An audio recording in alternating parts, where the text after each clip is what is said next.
Good morning. I just had a 25-minute very steep climb first thing this morning, and it was tough. My legs are feeling weak today. I have no idea why. Yesterday was a bit longer of a day than I like to have. Shorter than I've been having, but I just don't want to get myself into the place I was at when I did all of those above 17 days to get into Manchester. My food bag is still huge. This was a 6-day food carry, and I've eaten 2 days worth, but it still feels so heavy and looks so huge, but honestly, it's not as huge as some others I've seen, and probably not as huge as it was on my first hike about this time. But through hikers at this point just really need to carry a lot of food, even if it's not 6 days worth. We're carrying more food per day for the calories. But I'm so grateful that I sent that other stuff home, because overall my backpack does feel lighter, even with 6 days worth of food, so that's very good. The plan today is again up in the air. I could not have done that climb out from that shelter that I did first thing at the end of the day. I don't do climbs well at the end of the day. Today looks like it's going to be a very up and down day. I have no idea how tough it's going to be, but I do have options. I can have around an 18-mile day, or I can do slightly shorter due to the shelter spacing, so we'll just have to see how this day plays out. It has been very cool in the morning since I left Manchester. I've worn my rain jacket for a little while each morning, especially first thing, but I usually do hike with it a little bit until I start sweating. Then I take it off. So, all along the way up to this point, I have had memories and could sort of anticipate what I thought the shelter was going to look like if I'd stayed there before. I do remember some of the terrain and what some of the trail looked like as far as the kinds of trees and stuff. But anything from this point on would be memories from 2016. And it all feels very new to me right now, so I think that's a good thing.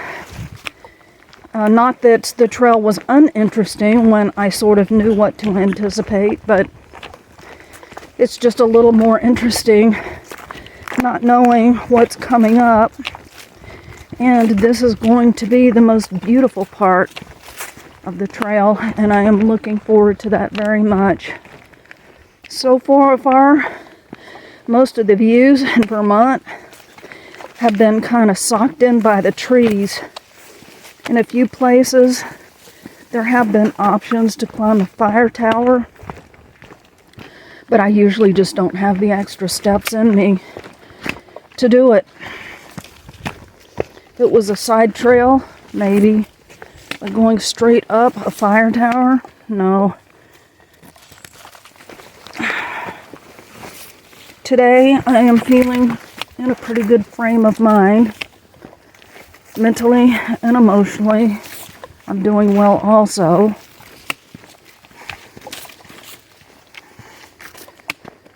And we'll just have to see what the day holds.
was almost able to cross this with dry feet, but my foot slipped off a rock.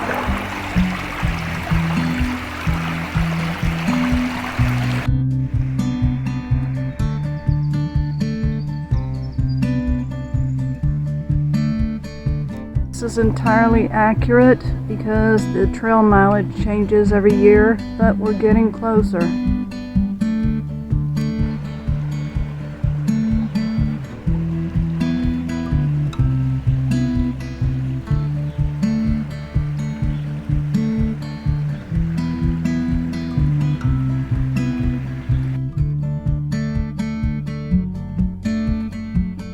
I've been climbing up Killington Peak for a long while now. It's been long and steep, and there have been a few rock scrambles, and I'm exhausted. I'm almost at the top.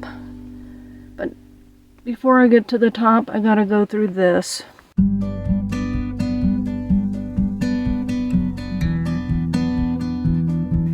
I'm still going. I haven't reached the top yet, and I am just about spent. And the sad thing is, I think I'm gonna have to go 0.2 up a steep trail off of the AT in order to see the view. I think I am for sure going to have lunch when I get there, whether it's at the view or just at the top here, because it's almost 11 and my tank is on empty.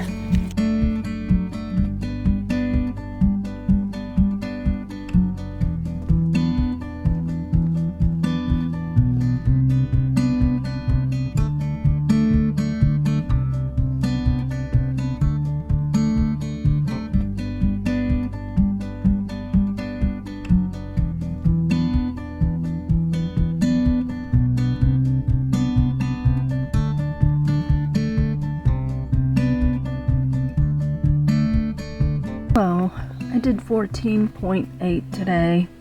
I'd actually intended to do more than I did. Killington Peak was a killer. That climb up was just brutal. Then I got up there and I just felt wiped out. I sat on some tent platforms up there, which I actually tented at in 2016. But I sat up there, there were some other hikers there, and I had my lunch. And there were also some section hikers there, and I was just questioning them how it was going up there, that 0.2, to see the view. And they said it took them about 15 minutes to get up there. And that they were talking about how steep it was, and the lady said, yeah, but there were trees to hang on to, and I thought, oh no, this is really steep if you're having to hang on to trees.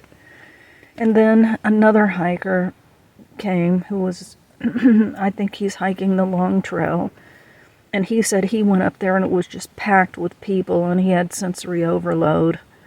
So I just decided not to go up there. It just didn't sound like my thing. I was worried about the time running out. Then on the way down, I fell, and I fell very hard, and my knee, just below my kneecap, hit a rock. It hurt so bad.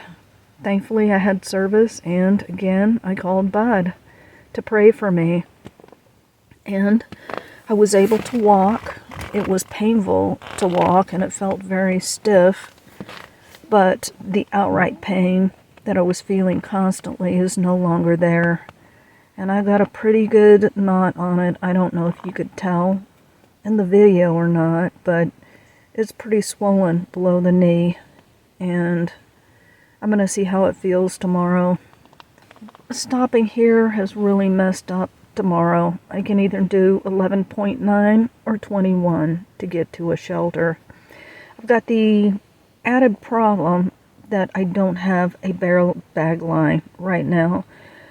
If you remember, mine got caught in a tree and I had to cut it so the line itself is really short. It doesn't have a carabiner, I could use a rock and toss it over a limb. I'd rather not.